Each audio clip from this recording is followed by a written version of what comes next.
Bismillahirrahmanirrahim. Assalamualaikum warahmatullahi wabarakatuh.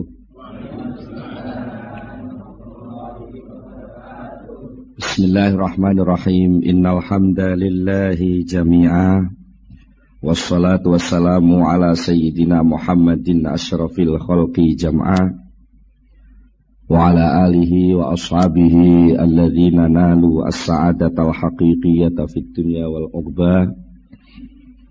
Allahumma salli ala sayyidina Muhammad abdika wa nabiyyika wa rasulika nabiyil ummi wa ala alihi wa sahbihi wa sallim taslima biqadri azamati dhatika fi kulli waqtin wa hin, amma ba'du.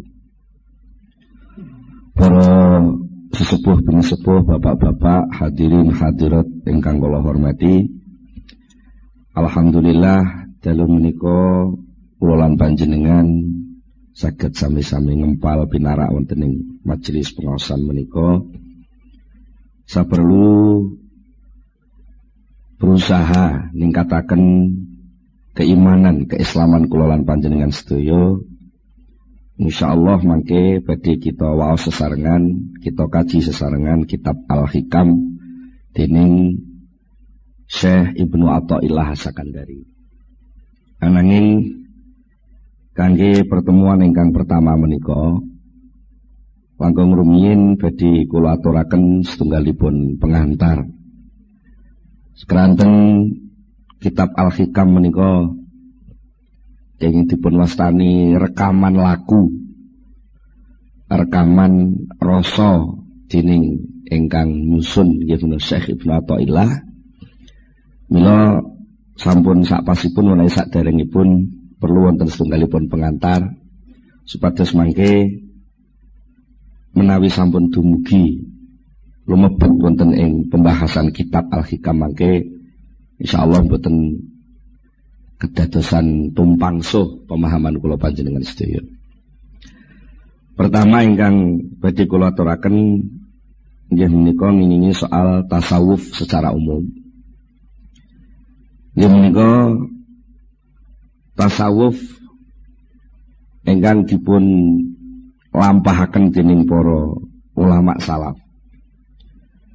Menika akhir-akhir kathah ingkang mempertanyakan sakjane tasawuf iku sumbere kok sangka Islam apa ora. Kadang-kadang wonten ingkang mencurigai praktek-praktek tasawuf menika niru dhateng agami-agami sanes.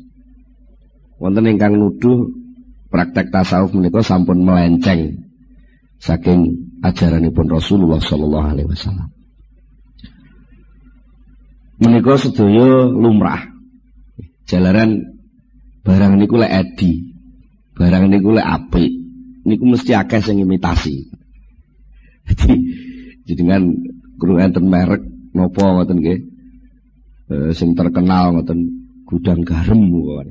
Lho ngoten niku ditiru bungkuse mon nggih niru ben kaya gudang garam. Mungkin enten merek napa mesti enten sing niru lah. Ketika orang meneliti ketepaan sing diteliti niku sing pas sing imitasi niku terus nyimpulke oh lek ngono tasawuf niku melenceng. Mergo ketepaan tasawuf sing imitasi. Niku kata kasus ngoten niku. Mila saking menika perlu sepindah kula panjenengan mempelajari tasawuf niku ngangge napa? Napa tah mempelajari tasawuf niku ngangge kekuatan ilmu dalam arti pengetahuan, dudu ilmu pangrasa nggih, pengetahuan sing niku biasane ngangge alat pengamatan, observasi, terus enten hipotesa macem-macem. Napa tah ngangge kekuatan batasan-batasan hukum akal, sing akal niku selalu bertanya-tanya tentang sebab dan akibat. Sing akal niku selalu ingin meneliti dan lalu menyimpulkan. Menggunakan beberapa term bahasane wong sakniki. Napa enten ungkapan-ungkapan, kesimpulan-kesimpulan digabung kesimpulan-kesimpulan akhirnya digabung-gabung jadi kesimpulan akhir napa model ngoten. Contone upamane saben wong kuwi mangan. Saben wong niku mangan. Niku data awal. Data kedua, kewan-kewan liyane wong iku ya mangan. Terus disimpulno, lek ngono wong iku padha karo kewan lah. Kesimpulan wong padha karo kewan. Niki jenenge hasil analisa akal. Menawi bahan awalnya pun melenceng dan cara menyimpulkannya sudah salah, maka kesimpulannya pun terjadi kesimpulan yang salah. Napa tasawuf niku ajeng dibahas kangge cara niku. Enten malih kekuatan ketiga sing mungkin serodok pas. Kekuatane menungso niku sak liyane ngerti, sak liyane nyimpul ning nganggo akal, menungso niku gadah sing jenenge roh. Roh niku nggih roh nggih. Napa nggih? Istilahe lek umume nggih akune dhewe-dhewe. Iku lek diarani roh niku dimaknani nyawa. Niku isih diakoni nyawaku. Berarti dudu aku. Nggih. Roh niku nggih roh. Jati diri kemanusiaan. Sing niku seringkali pikantuk semacam pencerahan. Moro-moro rasane ngerti. Contone panjenengan lek diteliti pemane akal niku takok, mulai kapan sampean ngerti eneke akune sampean? Sobi, jadi ngangen-ngangen. Mulai kapan sampean kok kenal sing jenenge aku? Niku mboten iso jawab krana niku isyraq, pencerahan akunya sendiri, tahu tentang aku itu sendiri. Dan itu tidak pakai akal. Mergo lek pakai akal mesti lewat penelitian. Golek penelitian ngoten lagi iso nemokne oh iki aku lho ngoten. Mane sok-sok pelawak niku sok banyol niku mergo melenceng saka umume wong mikir malah muni aku ndi aku ngono. Lho ning ndi kupingku lho tunggale ngoten niku. Niku krana niku sesuatu sing pun isyraq sing pun jelas ora usah digoleki wis enek. Aku niku lah. Niku sing nampa pengertian tentang onoe aku niku wau jenenge roh. Prosesnya pakai isyraq utawi ilham. Saterusipun menawi kala wau sampun kita bicara nggih masalah ilmu dalam arti pengetahuan. Senes ilmu sedudu ilmu jurus, dudu ilmu 8 dewa. Senes ilmu niku maksudnya ilmu niku pengetahuan. Pengetahuan, tahu. Menawi kula panjenengan sedaya pengen nglebeti ilmu tasawuf dalam arti tanda kutip alam tasawuf itu sendiri menggunakan ilmu atau menggunakan pengetahuan, maka yang namanya pengamatan tahu itu sendiri, tahu itu hanya bisa mengamati kulit dan penampilan bentuk saja. Akhirnya enten sing nun sewu kebliduk tasawuf iku ya lek wong gelem nganggo sarung serodok kumel, klambine nglinting, ambune ora patek wangi, kupluke nyadam mabang suwe ora tau ganti. Nggih. Sarungan ngisor dengkul. Niku jenenge bentuk penampilan lahir. Terus niku diartekne ya iku tasawuf mesti kebujuk. Ya niku tasawuf niku duduk niku. Tasawuf niku duduk wong sing nganggo sarung sing elek-elek terus moh numpak sepeda motor mlaku terus. Niku mboten niku tasawuf. Walaupun mungkin nanti ada beberapa suatu keadaan si murid tasawuf itu kadang-kadang karena suatu pelajaran dia harus melakukan hal seperti itu, dan itu tidak selamanya. Mungkin melalui proses itu juga bisa. Tapi bukan itu tasawuf. Nah, niku bahayane ngoten nek kula jenengan nyimpulne apa-apa mung sekedar delok jarene kabare terus niku mengke mesti kebliduk. Ini ibaratnya mung kaya wong delok ceritane ketoprak nglakokne Sunan Kalijaga dan mergo ndelok ini delok tampilan, tidak delok Sunan Kalijaga. Akhirnya ngertine mung bentuk wadah sing ditampilno pemeran Sunan Kalijaga niku terus kebliduk. Ya iku lho Sunan Kalijaga. Padahal itu hanya pemeran Sunan Kalijaga.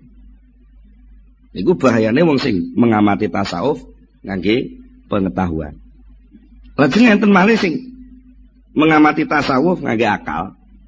Artinya akal niku pakai hukum akal, logika. Pakai kias. Damel napa? Hukum-hukum logika untuk menyimpulkan suatu kesimpulan.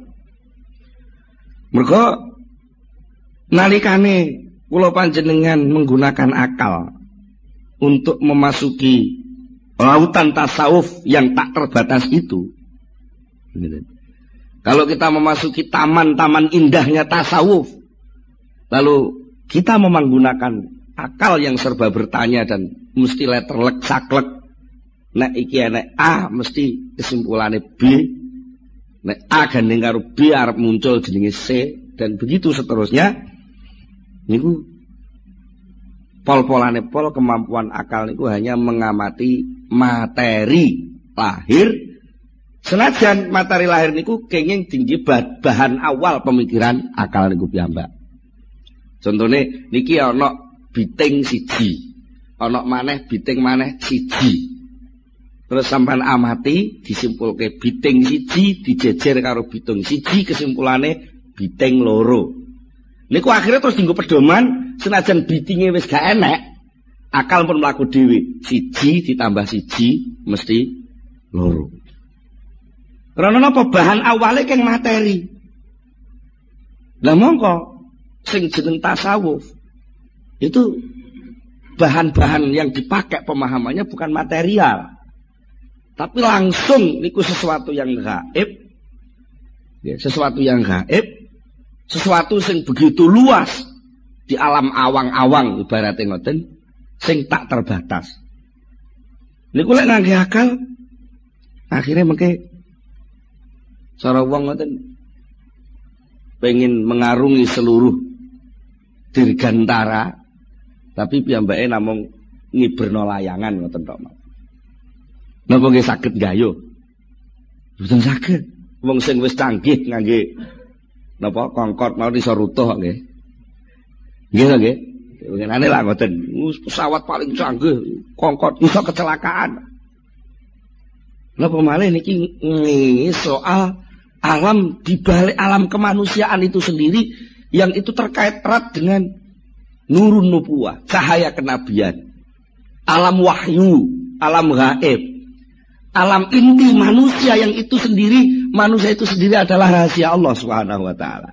Nek niku ajeng dipahami nganggo akal, maka yang terjadi adalah penyempitan persoalan manusia itu sendiri. Dan mula saking menika kangge memudahkan dos pundi supados kula panjenengan menika saged memahami tasawuf. Ya ampun nganggo alat sing remeh-remeh. Begitu luasnya tasawuf sing mampu saged ngrasakne tasawuf niku namung manahipun piyambak-piyambak. Mila mangke wonten ing kitab Al-Hikam. Insyaallah mangke badhe dipun paringi pinten-pinten penjelasan sing mungkin bertentangan kali kesimpulan akale wong umum. Kesimpulan akale wong umum sing salah niku dudu akale sakjane, tapi bahan sing dienggo nyimpulno niku lho kurang pas. Bahan sing dienggo nyimpulno niku kurang pas. Contoh niki contoh sing mbok menawi teng pengaosan sanes sering kula aturaken. Contone ngeten. Wong sing usahane sregep niku sing akeh sukses hasil dadi wong sugih. Ana wujudan jenenge usaha ikhtiar, ana akibat, ana sebab jenenge usaha, ana akibat jenenge sugih. Karena bahan niki akal nampa terus nyimpulno lek ngono muncule sugih kuwi sangka usaha. Karena akal niki namung ngerti niki. Akhirnya sampai teng putih-putih niku akal niku terus berperan lan ngampanyekno suasana niki. Nek kowe gak gelem nyambut gawe gak iso sugih. Nggih ngoten nggih. Sampai lek duwe anak melarat diseneni lho kowe ora gelem nyambut gawe. Nah, niki pun mboten pas. Sing hubungannya kalih soal tasawuf. Napa? Soalnya tasawuf itu berawal saking pemahaman iman. Sementara iman jelas rukune wonten 6 termasuk sing terakhir niku wabil qadri khairihi wa syarrihi minallah. Ketentuan seluruh kehidupan ini ditentukan oleh Allah Subhanahu wa taala. Sementara pekerjaan, usaha, ikhtiar, ngamal, ibadah itu adalah perintah. Lah niki sing kadang-kadang krana awale pun mukadimah pun keliru. Antarane nyambut gawe karo sukses niku dianggap saling berakibat. Niki rancu dadi. Lah terus pundi? Akal iman mengatakan bahwa soal sukses tidak sukses, tekan rezeki niku pandum peparing saking Allah. Titik. Niki bahan awal. Bahan kedua, pekerjaan, amal, tumindak, ikhtiar, ibadah, tumindak ibadah niku perintah. Jadi munculnya benten-benten, munculnya pandum niku saking takdir, munculnya tumindak niku saking perintah. Niki dhewe-dhewe kabele, lek niki disambungno konslet. Nalika konslet, orang akan melingkar-lingkar. Akibatnya napa lek wong niku konslet dalam rancuan tatanan iman niku. Akhirnya hidupnya hanya melingkar-lingkar dari satu usaha ke usaha yang lain, dari satu usaha ke usaha yang lain. Akhirnya pol-polane pol oleh-oleh namung batas takdir sing diparingi Allah. Mula saking menika nek kula panjenengan nampi nikmat niku jane mboten krana saking usaha. Mboten saking usaha. Soalnya lek endi usaha kok mesti hasil, niku lek ngono ora nek wong gagal. Ya. Secara kenyataan kan pun salah tadi. Tapi ternyata akal niku karena kebujuk dening nafsu sing ngoyo pengen ngrebut takdir niku wau. Kadang-kadang kebliduk niku wau, melingkar-lingkar dari satu titik kerepotan ke kerepotan yang lain. Sementara dia nggak akan dapat rasa tentrem sedikit pun. Mergo napa? Pada hakikatnya nurani, rohani kemanusiaan itu adalah sesuatu yang luas tak terbatas. Sementara yang namanya akal itu punya rancangan yang sangat terbatas. Akibatnya malih nalika wong niku nuwun sewu kemlelet. Cara wong Blitar kemlelet, cara wong Jombang kemeletak. Kemeletak. Berusaha untuk membatasi, mengatur perilaku manusia dengan hasil akal. Maka yang terjadi adalah benturan-benturan sosial. Mergo wong niku enten malah unen-unen cara Blora Jawa Tengah siji silit siji anggit. Angger wong niku duwe pertimbangan sendiri-sendiri. Perilaku orang itu ditentukan oleh kemauannya sendiri-sendiri. Nah, akal itu punya penemuan sendiri-sendiri. Lah kok ada penemuan akal seseorang ingin mengikat orang lain, pasti terjadi kegagalan. Contohnya komunisme gagal. Kapitalisme gagal. Dia nota menungso lho, nggih. Lek tujuane kapitalisme sing ingin menguasai mungkin bisa. Tapi lek ingin menentramkan kehidupan dengan model kapitalisme, sosialisme, itu semua akan gagal. Mergo napa? Manusia itu rahasia Allah. Karena rahasia Allah hanya bisa diselesaikan oleh aturan-aturan Allah itu sendiri. Jadi lek akale menungso kok ingin berusaha untuk mengikat perilaku manusia, niku jenenge akal sing terbatas ingin ngatur sesuatu yang tak terbatas. Tidak mungkin itu bisa selesai. Nah, terus apa hubungannya soal niki kalih tasawuf? Pada dasarnya tasawuf niku adalah mengajak orang untuk tunduk, sujud, membersihkan keinginan-keinginan jenggelek. Gitu, penak ngomong ngono. Kok jenggelek niku? Bahasa Indonesia ini jenggelek ini angel niku. Begitu sujud ya sudah sujud. Akalnya sujud kepada Allah. Fisiknya sujud menurut aturan Allah. perilakunya sujud menurut syariat Allah. Rohaninya sujud menerima seluruh keberadaan Allah. Lah niku mboten saged dipahami ngangge akal, mboten saged. Wong akal itu hanya mau bertanya dan dijawab. Akal itu hanya taunya sebab dan akibat. Sementara Allah itu bukan sebab dan Allah bukan akibat, tapi Allah itu pembuat sebab dan pembuat akibat. Lha napa nggih iso? Akal niku ngrasakno teori tasawuf. Kadang-kadang kok teori tasawuf. Akal ini kadang-kadang ngerasakno uripe dhewe bingung. Nuwun sewu, niki nuwun sewu. Jenengan kadang-kadang ngelih tau ngalami susah ning ora sebabe. Ngene, sering lagi. Akal niku akal bertanya-tanya itu.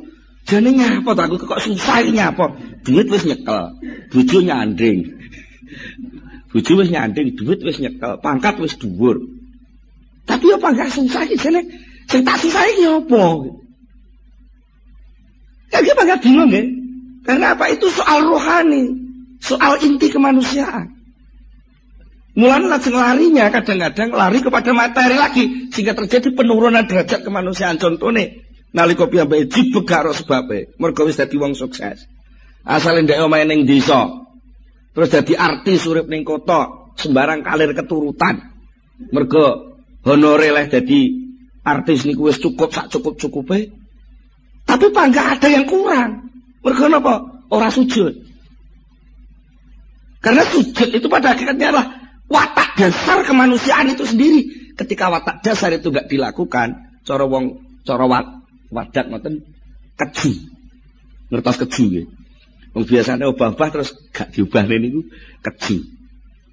Nah, saat keju niku lho butuh pelampiasan. Nah, pelampiasan niku kadang-kadang enten sing salah terus. Bangsa narkoba, bangsa ekstasi, bangsa mendem lan sak teruse niku. Jane aku bisane seneng lek bojoku mesem, tapi kenyataan dalam rumah tangga dia mesemnya gak metu-metu. Akhirnya dia cari yang lain sing duduk bojo, sing iso mesem. Lah ternyata wis keturutan mergo duwite akeh. Golek meseman sing model Cina, mesem India, mesem Londo, mesem Indonesia ngoten. Ternyata kagak gak puas ya mek ngono-ngono iku tok gitu. Akhirnya dia mencari pelarian sing sakjane aktivitas narkoba, apa psikotropika dan macam-macam lah istilahnya. Niku sakjane meng wong golek pelarian ning salah dalan. Pengen ngilangi akal ning ora mundak dhuwur pangkate ning malah asor derajate. Mergo napa kembali ke materi. Dan nek ilang akal tapi naik ke wilayah yang lebih tinggi, ya itulah sebenarnya tasawuf. Dadi ya nek penake omong, napa to tasawuf niku? Tasawuf belajar mendem. Tapi mendem Gusti Allah. Mulane sok-sok gerakane wong tasawuf, lek pas salat niku apa meneh? Pun mboten krungu apa-apa persis kaya wong mendem niku. Lha niku saestu. Kula niku gadah tangga. Iki asale tukang mendem. Kula apusi setengah. Sampeyan mendem niku ben bengi biayane pinten to, Mas? Ya kathah. Kadang-kadang nggih selangkung ewu mawon kirang. Sampeyan purun kula ajari mendem sing mboten usah bondo. Lah napa enten lah ampun nek sampean gak percaya urung-urung wis napa enten ya aku gak nguruki. Sing penting percaya kula dhisik. Ya ampun, tapi aja niat jajal lho. Aja niat jajal. Manut kula mawon. Saestu. Akhirnya suatu ketika kula jak teng griya kula. Adik kula niku sing kula kengken dialog mergi adik kula rada glonjom ngoten lho. Dadi lek omong-omongan mbek wong sing rada glonjom-glonjom ngoten enten korelasine, enten kecocokane. Lek langsung teng kula tiange sungkan. Akhirnya kula jak, kula wuruki.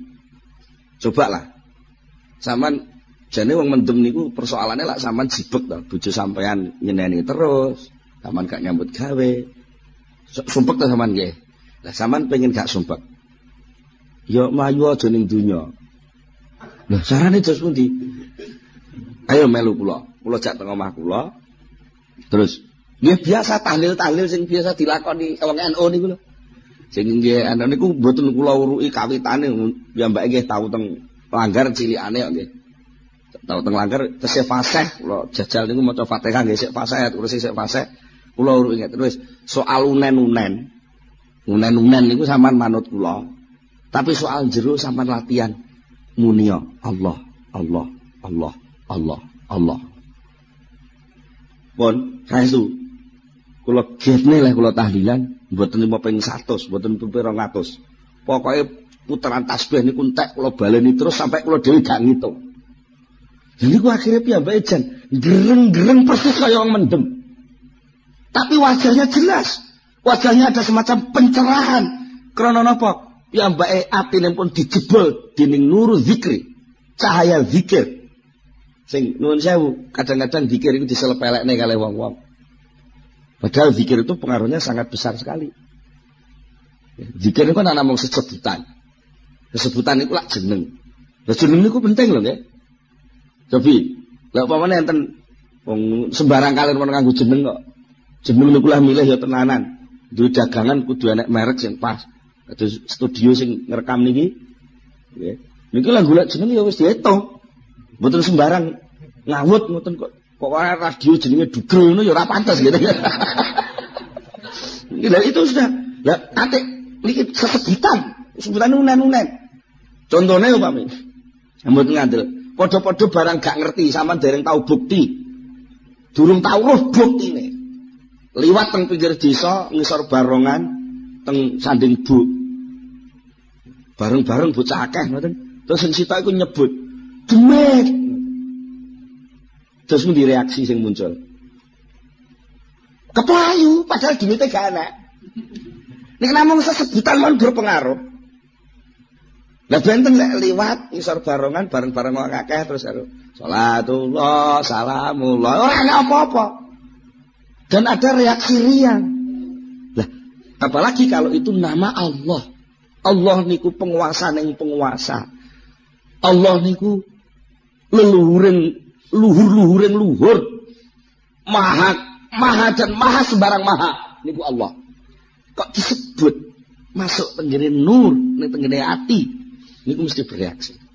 Nah, tasawuf itu sebenarnya ketika belajar berzikir adalah berusaha untuk mengecap zikir itu. Ketika diajari melakukan ibadah sholat, berusaha untuk merasakan sholat itu. Sudah tidak berpikir lagi tentang salah, sah dan tidak sah. Mergo sah dan tidak sahnya harus dipelajari sak durunge. Sama napa tumo nenek wong Allahu Akbar tuh buka takrib. Ini Allahu Akbar ku sah ora kan mboten. Itu sudah ditinggalkan, bukan gak dinggo. Dinggo tapi wis gak jadi beban. Kalau jadi wong belajar sepeda motor, ora belajar nyetir ngene napa ngene biro pengajaran apa belajar nyetir niku. Nalika nyekel setir napa buka teori. Memang nabrak-nabrak. Teorinya sudah ditinggal karena sudah menyatu dengan dirinya. Maka dia sekarang tinggal mencari jalan yang tepat, haluan sing pas, ben gak tabrakan, delok rambu-rambu sing pas, dan berusaha untuk menikmati perjalanan. Nah, tasawuf itu sendiri menyangkut berbagai macam aspek, mulai aspek metodologi, bagaimana caranya bertasawuf, menyangkut soal letak posisi tasawuf itu di mana di tengah-tengah Islam, menyangkut apa tujuan tasawuf, dan seterusnya niku sangat luas sing insyaallah mangke badhe dipun jelasaken wonten ing kitab Al-Hikam mangke pelan-pelan. Tapi sing jelas kula nyuwun dumateng para rawuh lan umum dumateng ingkang mirengaken supados memahami ajaran-ajaran tasawuf itu jangan ditabrakkan lebih dulu dengan kesimpulan-kesimpulan akal secara umum, dileremno dhisik, dirasakno sing tenan. Baru insyaallah niku mengke enten labete, enten pengaruh. Nek urung-urung sing enek kok wis kecurigaan akal. Wah, enggak masuk akal. Memang tasawuf itu bukan urusan akal. Walaupun suatu saat akal dijak mikir, tapi pada level tertentu. Tapi tidak satu-satunya alat untuk memahami tasawuf itu pakai akal itu. Malah seringkali akal itu dianggap wis mungkur. Wis mungkur tegese wis mungkur ya kaya wong belajar nyetir niku wau. Ora kok wis nyetir bareng sing nggawa teori bukai lho mboten malah nabrak-nabrak to nggih. Jadi kan diomongi karo sing belajar sepeda. Wong nyepeda kuwi carane pedale dipancal, setire dicekel, awake nggih ngimbani. Nalika diomongi ngoten lak dereng nyepeda. Sik diomongi. Ya terus jenengan kok nglakokne sepeda urut kaya oleh ngomong ini ku malah tiba. Pedale dipancal, kalau wis dipancal setire dicekel ya tiba dhisik. Lah, terus pundi? Ya bersepeda, artinya apa? Ilmu tentang ibadah itu ketika masuk ke dalam tasawuf sudah bukan jadi ilmu lagi, tapi sudah menjadi satu kesatuan gerakan ibadah itu sendiri untuk berusaha dirasakan. Dari merasakan ilmu itulah akan muncul ilmu-ilmu baru, akan muncul rasa-rasa baru yang sebelumnya sama sekali nggak pernah dirasakan. Engko lak iso roh carane sepedaan ora nyekel setir barang. Kok yo ora tiba lho ngoten. Lagi ngoten, malah ada sing nekat nganggo BMX niku jempeng ngoten niku kok yo ora tiba. Malah sing pun ahli akrobat niku malah nggawa sepeda roda siji ning dhuwur tampar kok yo ora tiba. Ya niku sedaya mboten mungkin kelakon lek mboten langsung terjun melatih diri masuk ke sana. Jadi tasawuf itu pada hakikatnya adalah totalitas kehidupan sufi memasuki ajaran Islam itu sendiri. Kalau Islam ada tasawuf, ada fikih, ada tauhid, ada ini kan sebenarnya hasil kesimpulan para pemikir ulama-ulama terdahulu. Nah, sementara tasawuf itu berusaha untuk merangkum seluruhnya, untuk diajak kembali kepada Allah Subhanahu wa taala, notok kepada Allah sesuai dengan dawuhipun Allah, wa inna ila rabbikal murtaha. Sesungguhnya hanya kepada Tuhanmu lah segala sesuatu akan selesai. Jadi lah urung kepada Tuhan ya urung selesai. Nek wong sugih ya kurang sugih. Sugih kurang sugih. Pemenang melarat, ngoten nggih. Sugih kurang sugih, pangkat kurang pangkat, kuasa kurang kuasa. Lah perlu jane wong kuwi iso aja mati lah ngoten nggih. Niku mboten barbar. Nah, selesainya itu adalah apabila seluruhnya sudah bisa kembali kepada Allah Subhanahu wa taala. Niku gambaran singkat tentang tasawuf sing insyaallah mangke langkung jelas malih, langkung jembar malih menawi kula panjenengan sampun memasuki tenggene kitab Al-Hikam. Salajengipun wekdalipun ingkang kali kirang gangsal 11 menit. Badhe kula terusaken mengenal Syekh Ibnu Athaillah As-Sakandari. Sebenarnya kalau wau tasawuf secara singkat niki kita sampun berusaha mengenal siapa itu Syekh Ibnu Athaillah As-Sakandari sing kagungan kitab Al-Hikam sing nuwun sewu. Ora enek wong ahli tasawuf wong thariqah napa mawon sing mboten kenal jenenge Al-Hikam. Kok terkenal banget niku sakjane sinten. Menika kula waos ringkesan riwayat singkat saking Syekh Ibnu Athaillah As-Sakandari ingkang julukanipun Tajuddin kapetik saking kitab Tabaqatus Sadziliyah. Al-Ustadz Al-Imam Qutbul Arifin Tarjumanul Wasilin Mursidus Salikin Mungkidul Halikin Mudhiru Sumusil Ma'arif wa Mubdi Asraril Lataif Al-Wasil ilallah wal Muwassil ilaihi Tajuddin. Jadi niku julukan-julukan titel-titel sing diakoni dening kalangan ahli tasawuf semua memberi titel kepada Syekh Ibnu Athaillah satunggal Al-Ustadz guru, Al-Imam panutan, Qutbul Arifin menjadi pusat orang yang ma'rifat, Tarjumanul Wasilin orang yang menjadi juru bicaranya orang yang sudah usul kepada Allah, Mursidus Salikin pembimbing orang yang mengadakan perjalanan menuju Allah, Mungkidul Halikin orang yang mengentas orang yang keblowok ngelakoni kerusakan, Mudhiru Sumusil Ma'arif yang berhasil menampakkan matahari pengetahuan rohani, wa Mubdi Asraril Lataif yang bisa menampilkan rahasia-rahasia lembut rumit yang jarang ulama lain mampu menjelaskannya, yang sudah sampai kepada Allah dan mengantar murid-muridnya juga sampai kepada Allah. Siapa mereka? Dia Tajuddin. Tajuddin itu mahkota agama, membawa asraril wasilin, sumber dari seluruh rahasia-rahasia orang yang sudah usul. Abul Fadl itu kunyah. Orang Arab itu kalau sudah terkenal biasanya ada abunya. Apa namanya, seperti kata Sayyidina Ali dipunjuluki kanjeng Nabi Abu Turab, bapak Lebu. Ya, Abu Turab.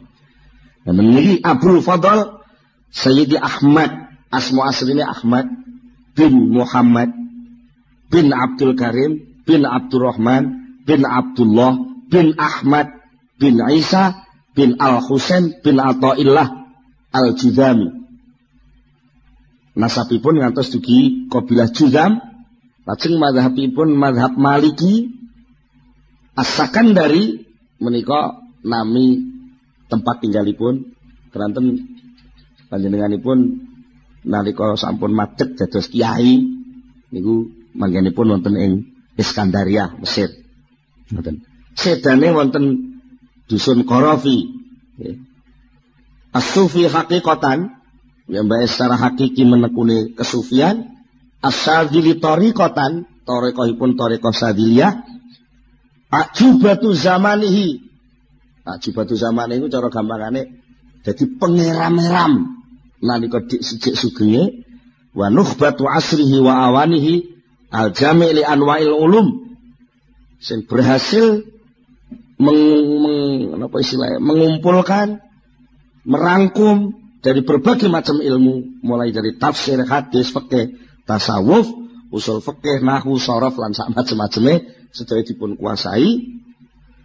Malah dening gurunipun dipun juluki ya, madhabu muftil madhabain. Syekh Ibnu Athaillah kalih gurune dipun juluki murid sing iki dadi muftil madhabain. Wong sing iso ngekeki fatwa terhadap madhab loro, niku madhab syariat dan madhab hakikat. Syekh Ibnu Athaillah Sakandari menika selalu berbicara tentang teori-teori jalan-jalan yang dialami oleh ahli tasawuf. Syekh Ibnu Athaillah Sakandari menika ahli ngaji, ahli mauidhah. Cara sakniki nggih kiai sing kata sangat pengikutipun di samping menika panjenenganipun nggih mursyid thariqah Sadiliyah ngantos gurunipun Syekh Abil Abbas Al-Marsi. Syekh Abil Abbas Al-Marsi menika penggantosipun Syekh Abil Hasan As-Sadili. Dados Syekh Ibnu Athaillah Sakandari menika putu murid saking Syekh Abil Hasan As-Sadili. Secara singkat bagi kula aturaken riwayatipun dos pundi seorang Syekh Ibnu Athaillah kok sampai punya wawasan terus tinggalan kitab sing pun berabad-abad. Ngantos sak menika tesih dikagumi tiyang kathah. Syekh Ibnu Athaillah ngriwayataken dhateng badanipun piyambak kanthi dawuh suatu ketika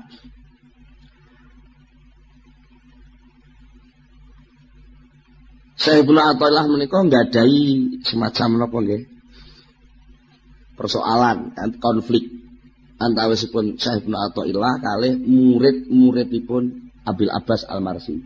Dadi nalika semanten Syekh Ibnu Athaillah mun dadi kiai, tapi dereng melok thariqah penak omong ngoten. Jek kiai syariat dereng melok thariqah. Lajeng suatu ketika piyambake niku semacam nggadah ingkar dhateng praktek-praktek tasawufipun Syekh Abil Abbas Al-Marsi sing dipraktekne murid-muridipun.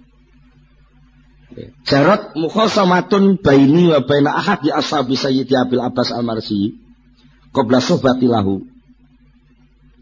Terjadilah perselisihan pendapat antara kula kalih salah setunggale murid Syekh Abil Abbas Al-Marsi saderenge kula berguru dhateng Syekh Abil Abbas Al-Marsi. Akhiripun suatu ketika mentok. Muridipun menika mboten saged jawab dhateng Syekh Ibnu Athaillah. Terus muridé ngeten, sampean mboten usah maido kula. Kula niki murid. Nah kula niki duwe guru. Sing penak kapan-kapan anu jenengan derek ngaos teng pengaosane guru kula.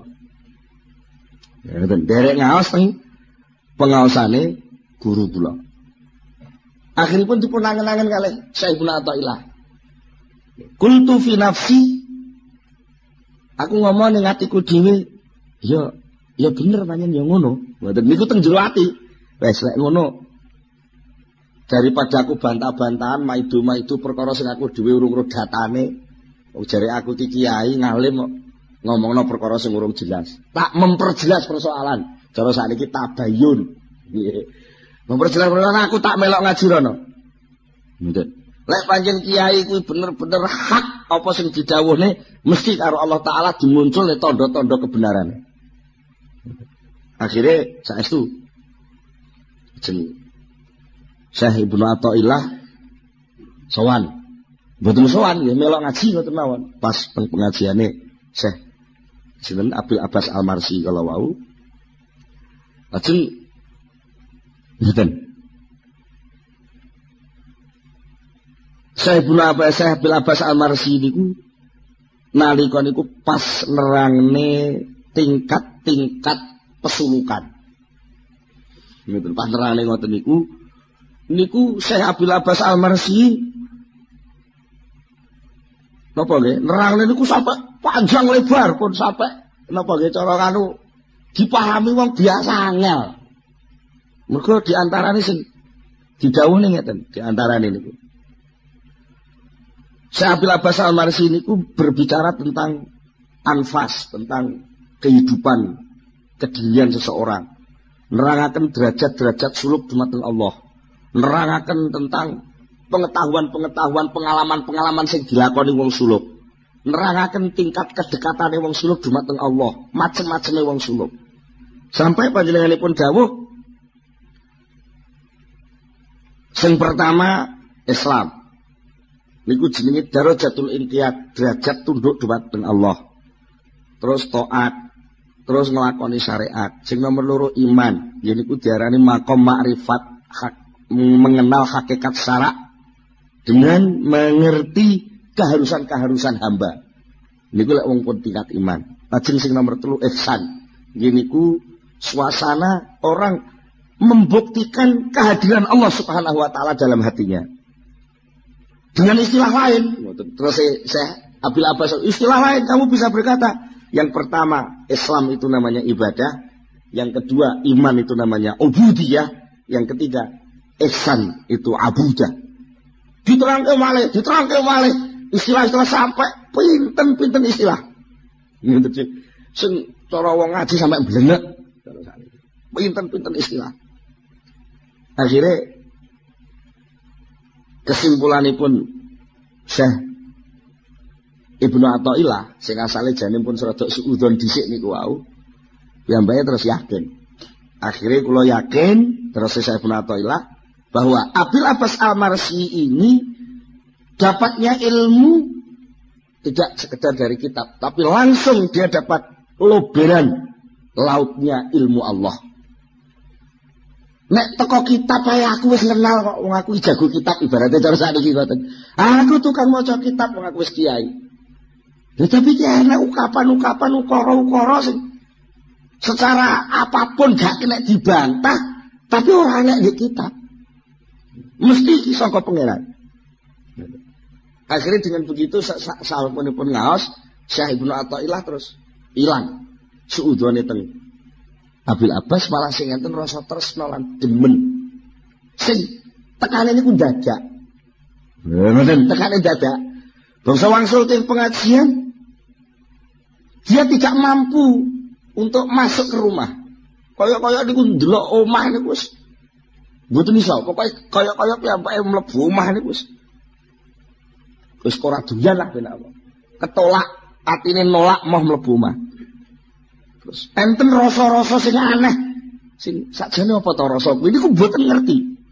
Gitu piyambake niku mboten ngerti. Terus piyambake nyepi. Nyepi delok langit. Akhirnya mboten kuat ngampet. Gitu. Terus piyambake nyimpulke iki gak iso ngudari lek ora Syekh Abil Abbas Al-Marsi. Akhiripun Syekh Ibnu Athaillah sowan dengan Syekh Abil Abbas Al-Marsi menyatakan kula niki kangen dateng jenengan. Syekh uhibbuka. Ana wallahi uhibbuka.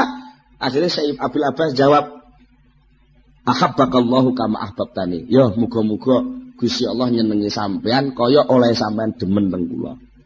Niku pun kesindir pun. Wong mestine kan assalamualaikum kok malah pedhok ora muni assalamu. Karena napa brontone pengen kepanggih Syekh Abil Abbas Al-Marsi. Akhiripun sak sampunipun mekaten sedaya kawontenan sing dialami Syekh Ibnu Athaillah sedaya dipun pasrahaken dhateng gurune, dipun tuntun dening gurune Syekh Abil Abbas Al-Marsi sampai Syekh Abil Abbas Al-Marsi nuding temenan.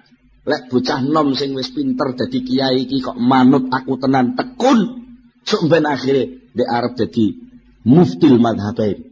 Dhek arep nguasani ilmu lahir lan ilmu batin. Nikulah Syekh Ibnu Athaillah sing insyaallah mangke kitabipun Al-Hikam badhe kita pelajari sesarengan wonten ing pertemuan-pertemuan ingkang badhe dateng. Kula dinten cekap semanten rumiyin. Monggo kita tutup pengaosan menika kanthi sesarengan maos Al-Fatihah.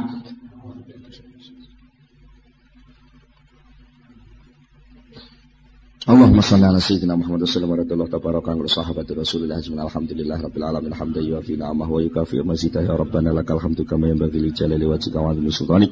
Allahumma shalli ala sayyidina Muhammad Allahumma shalli ala sayyidina Muhammad Allahumma tsabbit imanana wa nawwir qulubana wa sallimna fid dunya wal akhirah bi rahmatika ya arhamar rahimin. Allahumma anfa'u lumana barik ulumana Allahumma anfa'u lumana barik ulumana bi rahmatika ya arhamar rahimin. Rabbana atina fid dunya hasanah wa fil akhirati hasanah wa qina adzabannar. Subhana rabbika rabbil izzati amma yasifun. Wassalamun alal mursalin walhamdulillahi rabbil alamin. Al-Fatihah.